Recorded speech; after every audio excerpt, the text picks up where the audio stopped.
You've applied for a job. You are so sure you're qualified. Perhaps you've even scaled one or two interview stages. But in the end, you get a "we are sorry" email. You know, those emails that just break your heart. I've been working for a number of years, and virtually every job I've worked at was going through the process of applying, being interviewed, and getting the job eventually. That doesn't mean I have not experienced a lot of "we are sorry" emails and rejection emails as well. Today, I want to share with you 5 reasons you may not get the job, which has absolutely nothing to do with you. Number 1, there are certain world events that could affect job processes. This happened a lot during COVID-19. A lot of people had applied for jobs, got into the final stages, and the whole thing that happened around the world just made a lot of things go on hold, get halted, and people who could have moved on to different stages of work or get new jobs, they couldn't get it. And even those who had jobs, many got laid off. Aside world events, I tie these 2 points together, are changes in maybe project funding. Sometimes when you apply for a job, you're applying for a particular project within an organization. Especially this is common with say NGOs or multinationals. You may be brought on to work on a project for a certain number of months or years. If the funding for this project gets halted or redirected to something else, it may mean that your position is no longer needed in that moment. So you may get that rejection mail, and the company may not necessarily see the need to go into details or begin to explain to you why not. A lot of organizations will not. They will just tell you that they are not going to proceed with you. But these are some of the things happening at the back end that you're not aware about. So don't beat yourself up. You were qualified, but some things have changed that are not within your knowledge. Number 2, possibly changes in company management or organizational structures. If in the process of interviewing you, there's been a change of management or organizational structure, these new persons coming in may say that we don't think this role is relevant anymore, or, you know, in the cases of Niger settings and private organizations, these people may have their own persons they want to bring in and may not want to go through the proper process of employment, so they just bring in their own persons, and then a process you had gone some way through, you may be told that they are not going to continue or have any next steps with you. Again, you see, that has nothing to do with you.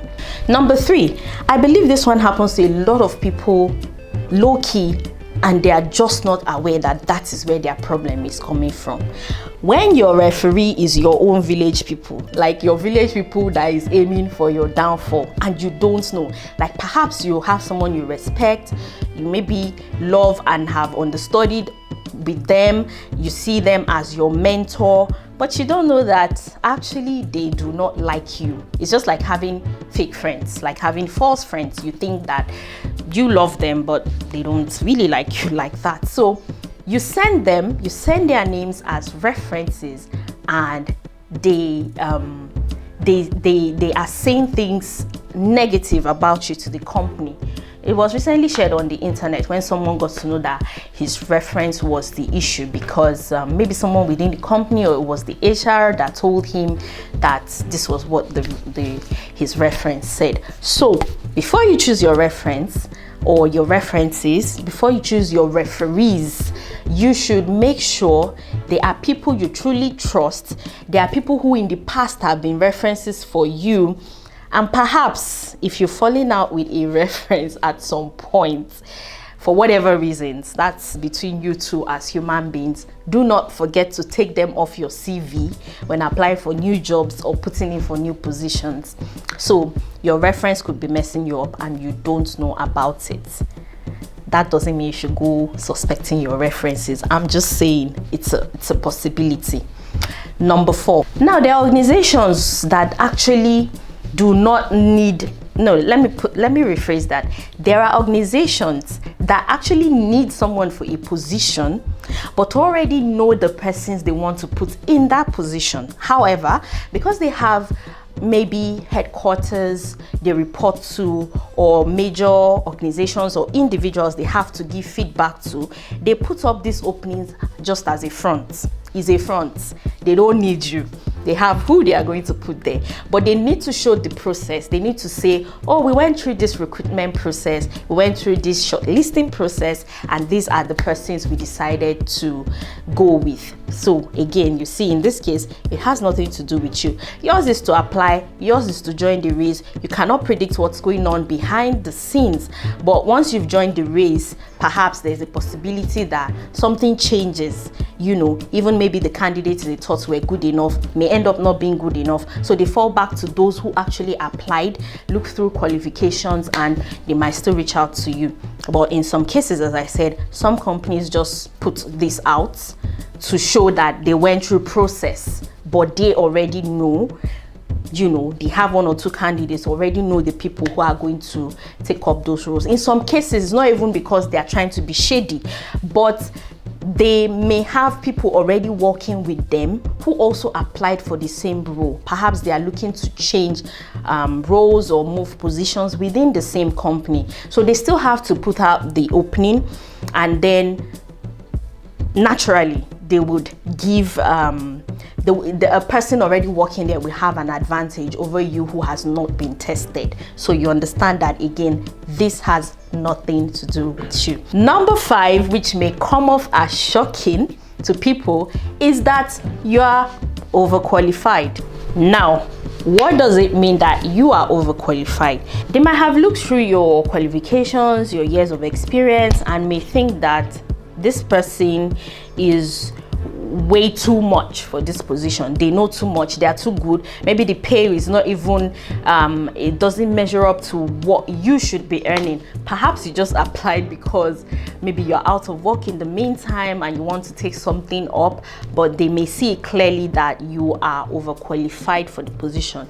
Again, it's not wrong or bad to join the race, because some companies are, you know, generous enough, if I can use that word.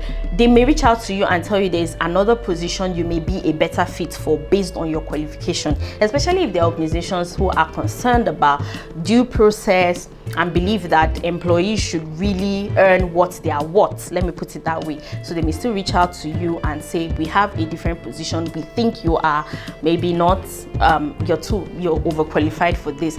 But we are talking about situations where you get rejected and you may beat yourself up, worry so much, question yourself, question your worth, and these things are going on and has absolutely nothing to do with you. So the job life is an interesting part of our lives. A lot of people who do 9 to 5s, you know, the job life is a huge part of your life.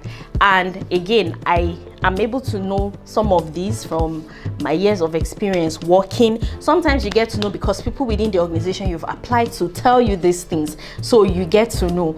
And so don't always beat yourself up and think it's about you, or you let your self-esteem, you know, go down the drain. You are all that and more, especially when you've acquired the skills, you have the education. Just believe you are all that and more, and just continue to apply to other jobs. It's sometimes a game of numbers, really. So you apply to as many as you can, join the race, and then hopefully one day you get something really worthwhile. Since we're talking about job, again, I'm going to talk about my book, Job Hunt Like a Pro, which I wrote around job tips for fresh graduates, those seeking to transition to other jobs. I've been working for a number of years. The tips I also took, the steps I took to applying for jobs, what I feel makes me stand out sometimes to potential employers. I shared this in the book and I believe you find it useful. So the link will be somewhere for you to make a purchase. Thank you for watching. Don't forget to subscribe and keep enjoying the 5 with Miriam. See you next time.